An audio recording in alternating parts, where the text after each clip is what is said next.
There was a time when dinner meant more than a meal. In the 1950s, as America settled into post-war comfort, kitchens became stages for new traditions. Mothers clipped recipes from magazines, fathers came home at the same hour each evening, and children waited at the table as casseroles baked and gravy simmered. Some of those dishes were elegant.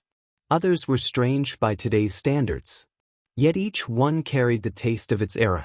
Tonight, we're opening the cupboard of memory to rediscover 25 forgotten 1950s dinners that once filled American homes and slowly faded from the table. Tuna noodle casserole. It began with the sound of a can opener turning slowly against metal.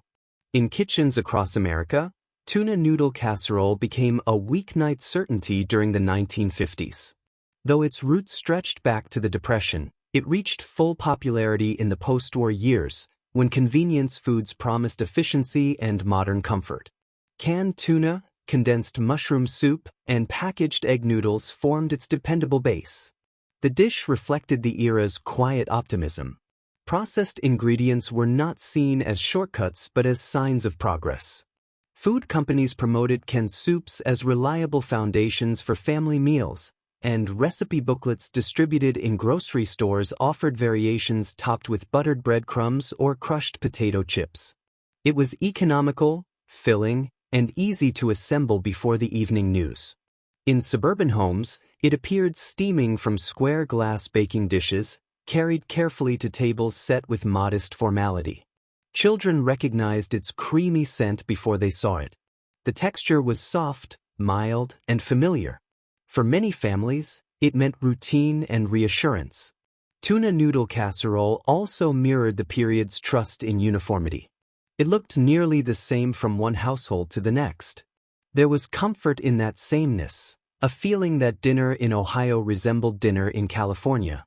By the late 20th century, tastes shifted. Fresh ingredients replaced canned bases, and the casserole quietly retreated to church suppers and handwritten recipe cards.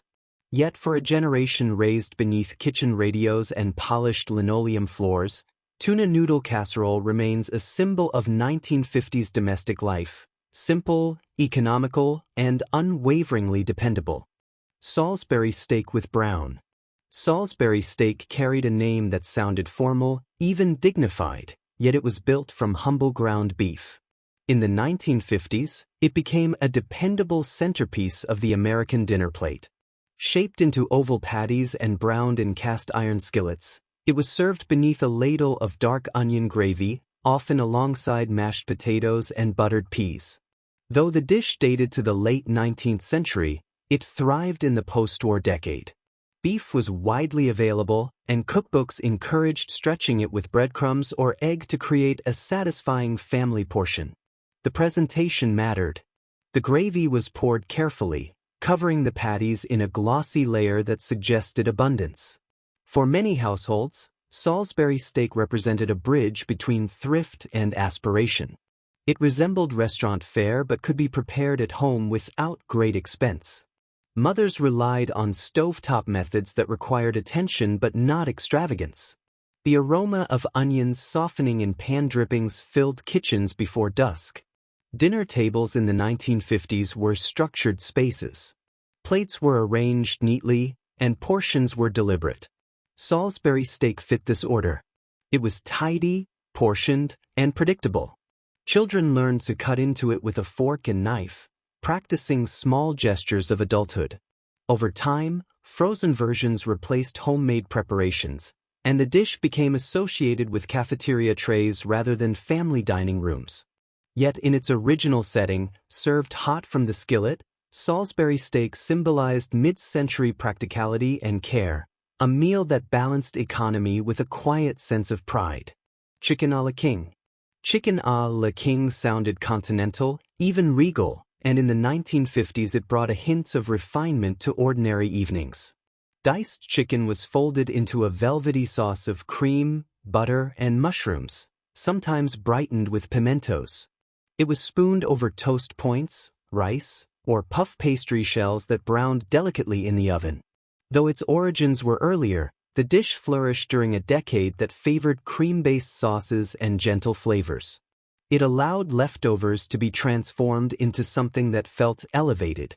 Cookbooks described it as suitable for company, yet it was equally at home on a weeknight table. Preparation required patience. Butter melted slowly before flour was whisked in, forming a pale roux. Milk or cream followed, thickening into a smooth sauce that coated each piece of chicken. The result was soft, rich, and understated. In suburban dining rooms, it carried a sense of occasion. The name alone lent importance to the meal. Housewives, encouraged by magazines to master gracious entertaining, relied on chicken à la king to impress guests without risk. As tastes evolved and lighter preparations gained favor, heavy cream sauces fell from prominence. The dish remained in some church cookbooks and family binders but gradually slipped from common rotation. Yet for those who remember it, chicken à la king evokes pressed tablecloths, polished silverware, and evenings when dinner felt slightly formal, even if it was prepared in an ordinary kitchen. Ham and banana hollandaise. Few dishes better captured 1950s experimentation than ham and banana hollandaise.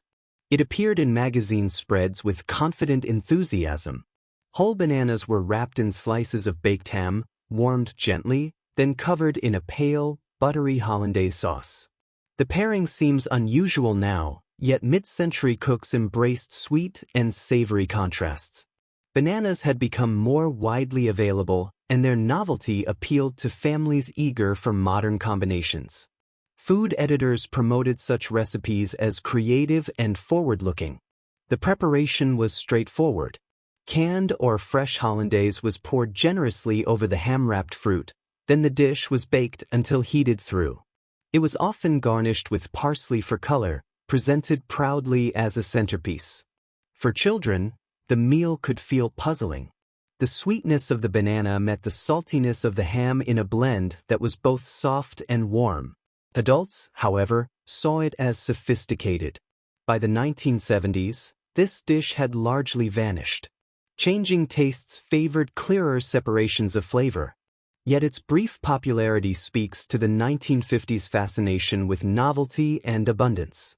It reflects a time when American kitchens experimented boldly, guided by glossy pages and faith in culinary progress. Liver and onions. Liver and onions was not glamorous, but it was common. In the 1950s, it appeared regularly on dinner tables, valued for nourishment and economy. Sliced beef liver was dredged lightly in flour, then pan-fried and topped with softened onions that turned sweet as they cooked. Many families viewed it as a practical necessity. Liver was inexpensive and rich in nutrients, a point emphasized by home economics guides of the era. Mothers prepared it knowing it would sustain growing children. The smell was unmistakable. Onions caramelized slowly, releasing a sharp sweetness that filled the kitchen. The liver itself cooked quickly, remaining tender when handled carefully. Served with mashed potatoes or boiled vegetables, it completed a modest meal. Children often approached it cautiously. Its texture differed from steak, and its flavor was stronger. Yet it was eaten because it was expected. Dinner in the 1950s carried structure and obligation alongside comfort. Over time, preferences shifted toward milder cuts of meat.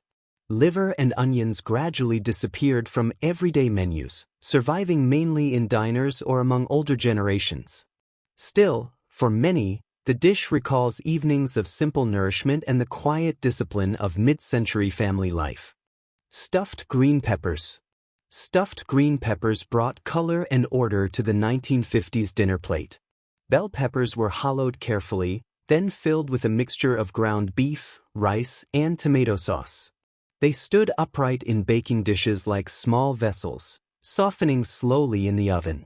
The dish embodied practicality. Ground beef stretched with rice made economical sense, while the pepper added structure and flavor. Tomato sauce poured over the tops baked into a bright glaze. Preparation followed a predictable rhythm. Rice was parboiled, beef browned with onion, then combined and spooned firmly into each pepper. The oven did the rest, filling the house with a gentle aroma of tomato and spice. At the table, each person received a whole pepper, an individual portion that felt complete. It required a knife to cut through the softened green shell, revealing the steaming filling inside. As culinary fashions evolved, the labor of hollowing and baking peppers seemed less appealing. Simpler casseroles replaced them. Yet stuffed green peppers once symbolized balance, vegetable and meat combined neatly in a single serving. They remain a quiet reminder of an era that valued order, thrift, and presentation at the family dinner table. Jellied meatloaf. Jellied meatloaf reflected the 1950s fascination with molded dishes. Ground beef was mixed with seasonings, shaped into a loaf, then sometimes encased or topped with savory gelatin made from broth. When chilled, it formed a glossy surface that held its shape firmly. Gelatin represented modernity. It was versatile, reliable, and visually striking. Cookbooks encouraged cooks to suspend vegetables or herbs within the clear layer, creating decorative patterns. The loaf itself was familiar, but the gelatin covering gave it novelty. Sliced neatly, it revealed layers that seemed almost architectural. Served cold or at room temperature, it fit buffet-style entertaining. For many families, the appeal lay in preparation ahead of time. It could be made in advance and unmold just before guests arrived. The presentation suggested precision and effort. Over decades, enthusiasm for savory gelatin faded. The texture no longer matched changing preferences. Jellied meatloaf retreated into memory, associated with mid-century optimism and a belief that food could be shaped as cleanly as suburban lawns. It remains one of the more distinctive symbols of 1950s dining. Creamed chipped beef on toast. Creamed chipped beef on toast was simple, direct, and filling. Dried beef slices were chopped finely and stirred into a white sauce made from butter, flour, and milk. The mixture was spooned generously over toasted bread. Its origins traced back to military kitchens, but in the 1950s it entered civilian homes as an economical supper. It required few ingredients and little time. The sauce thickened quickly, coating each salty piece of beef. The dish was soft and warm, easy to eat after a long day. Served with peas or green beans, it completed a modest plate. Many fathers who had served in wartime recognized it instantly. Though uncomplicated, it carried familiarity and sustenance. Over time, however, reliance on dried beef diminished, and tastes leaned toward fresher preparations. Today, creamed chipped beef survives mainly in memory, recalling a generation shaped by wartime habits and practical cooking. Pork chop casserole.